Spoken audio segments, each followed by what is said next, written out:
Well, today I'm going to go over some of the most common mistakes that people make when protecting their palms.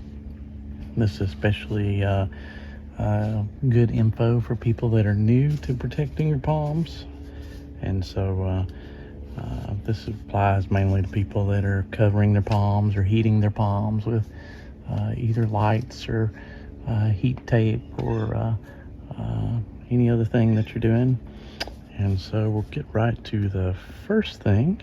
The first mistake people make is not putting a temperature sensor in their enclosure or in their palm, especially when they're new, to see what temperature the palm and the heating that you're doing is actually keeping the palm at.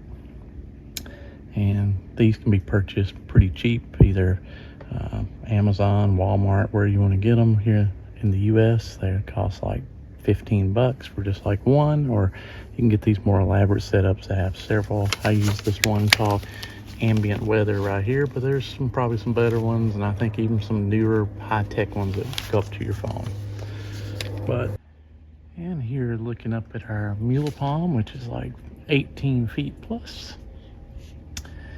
Our second mistake that people do is not using some sort of temperature controller. The one I use is a Thermocube, and I always try to keep them dry or whatever, so they're in this plastic bag. But that way you want whatever heat source you're using to come on at a certain temperature and off at a certain temperature, so it doesn't get too hot or too cold. And this particular one comes on at 35 and goes off at 45, and they have different Thermocube temps, but this is the main one people use. And some people use like a little bit more high-tech one that lets you set your temperature at any thing you want. But if you don't have this, some of your heating can stay on too much and overheat your palm, and you don't want that. So you need to use one of these temperature controllers in most cases. And as we look at our waggy palm here, the next mistake I see a lot of people making, or it's not necessarily a mistake, I just think it's overkill, is a lot of people will not wrap their palm fronds up, but they'll build a big, huge structure over the entire palm, which sometimes can be very large for some people. And it's really easy in most palms to wrap the fronds and tie them up, which make the palm, in most cases, less than a 2 by 2 foot size. But some people build boxes 3, 4, 5, 8 feet wider or more, and it gets to be a huge box and hard to heat. But all mine, I try to wrap in as small enclosure as possible. And as we look at a close-up of one of our Trachycarpus fortunais, our windmill palm, it's got some seed on it still ripening. We'll talk about one of the mistakes that I see a lot, which is very damaging to a lot of the palms, is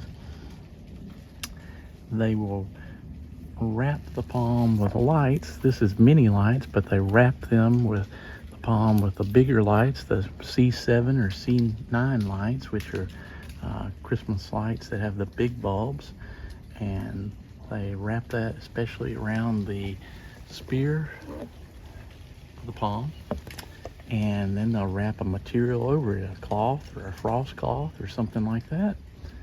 And those wrapped in that particular manner will burn the palm. And if you have bigger lights touching the fronds or any type of green part of the palm, it'll burn it.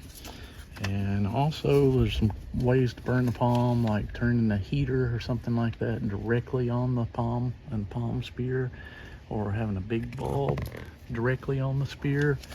Things like that can burn it. So the only two things that you can wrap directly onto the palm and be safe are either these mini lights or possibly the heat tape that's on a thermostat. But other than that, you better be extremely careful. you can put the bulbs like the C7 or C9 loose, like if you had them just hanging out here in a box, but they're not wrapped directly to the trunk or the spear, and they're just used as a general heat source. That's where the confusion comes in. So you can do that, that's fine, but you don't want to wrap them, mummy wrap them is what it's called, on the palm. And as we have a look at our Sable, Louisiana here, one of the other mistakes people make is wrapping a palm directly with plastic, either black plastic or clear plastic, it doesn't matter. If it's wrapped especially directly over the palm in like a mummy wrap type fashion, when the sun hits that, you're gonna fry your palm. It's not something you can leave on long term. And the plastic will actually transmit cold at night and to the fronds if it's touching them. And so the only way you should use plastic is if it's like a rainproofing material that's over another type of cloth or blanket or something like that on your palm. And if the plastic is on the outside in the sun, it should not be left on long term when it's in the sun is out hot. The only way you could leave the plastic on that way is to cover it once again with some sort of cloth over the top of the plastic so that the sun doesn't heat up inside there, and you'd have to watch about the heat and condensation in it that way. But plastic is very dangerous in most cases, so you're going to be very careful. And what's similar to that is people will build boxes with either plexiglass or plastic on it, and if it's in the sun, you better be really careful because that can heat up quite a bit, and you really don't want your palm going through this heat cold cycle during the day, heating up real hot and then going down at night very cold. And so it's best to keep the palm, when you're protecting it, in the cool side of things. So most palms, that would be like 35 to 50 or 60 at the most. And next, as we take a look at some of our sable palms, to the left we got a sable minor, and then to the right of it we have a palmetto, and then to the right of it is a brazoria. But the next mistake or misunderstanding that people have is wind chill versus absolute temps. And so people see the wind chill and it might be, let's say 0, and the temperature might be 15, and they want to know what temperature to protect the palm. And the wind chill, it only applies to things like people that are putting out body heat. The absolute temperature is what you want to go by. Plants don't experience wind chill. The only thing the wind does to plants is the cold air can cause a desiccation, which is a type of drying out of the fronds or leaves of a plant when they can't get enough moisture through the roots or up through the plants when they're cold. But otherwise, wind chill does not matter at all. The wind itself will matter. It might affect your enclosure and that sort of thing, but and your heating, you got to make sure that it doesn't affect it. But other than that, wind chill itself is not the temperature that you protect your palms based on. It's based on the absolute temp.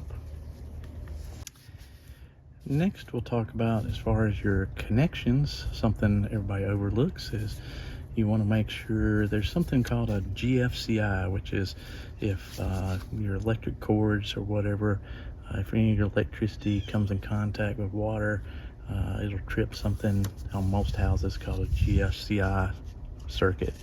And so all of your connections should be, the loose ends where they plug in should be taped, and any type of connections together should be taped. And if possible, they shouldn't even be laying on the ground like this. This one's up high. You don't want, like, if you're in an area where it floods, you don't want this, like a connected cord, to be laying in the water.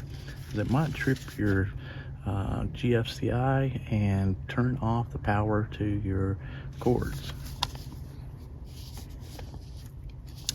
And similar to getting the power is you want to make sure if you're really serious, to have a generator in case the power goes out, because you can do all the protecting in the world, and if the power goes out, then you're in a little bit of trouble. So you need to have a generator handy, especially if you're protecting a bunch of palms. As we take a look at my temperature sensor here, another thing to be cautious of is relying on the weather forecast entirely, because a lot of times the weather forecast, we all know, is wrong. And a quick example is in 2018, the day of, they had forecast a low of 8 degrees Fahrenheit here for us, and it was 8 degrees at around 6 p.m. and as the night went on, it went down to close to 0. So they were wrong by almost 8 degrees. So on the same day, and that's because that front, the cold air, just kept moving a little farther down than they thought. And so you have to be kind of cautious of that type of thing, and make sure you're prepared and don't get caught off guard, especially if they're talking about this Arctic type weather if you're in the United States moving down. Out here on this wet and kind of windy day, we'll talk about one more thing: either protecting your palms too early or too late. It's kind of a pretty much a very difficult little task to make sure you do it right, because if you do it too early, you'll have a lot of warm days, and you'll kind of feel like you've got them covered up too soon. But if you wait too late, you will have some problems, like they might be wet when you're trying to cover them, or they might have snow, or even worse, ice on them, and that'll be very difficult to cover and protect. So it's a fine line between watching the forecast there and picking out the times you want to cover your palms.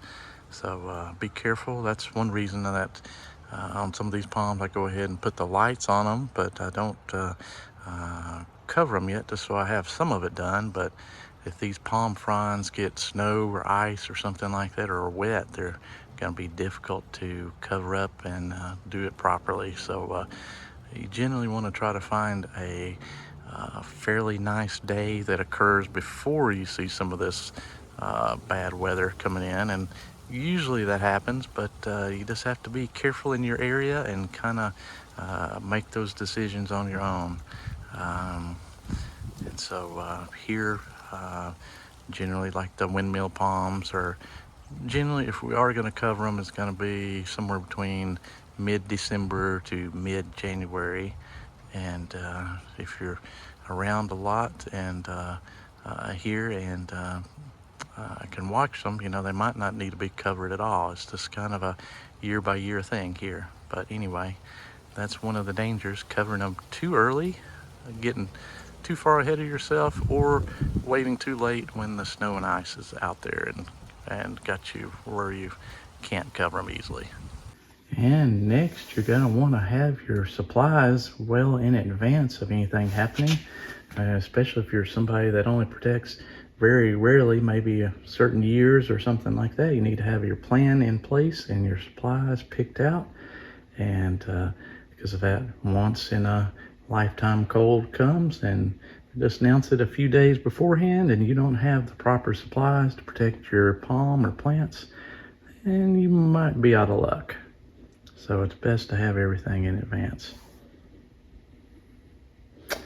Well, so hope you've enjoyed taking a look, and hopefully I pointed out something that might help you. And we hope everybody has a good winter. And if you have any questions, just put them below.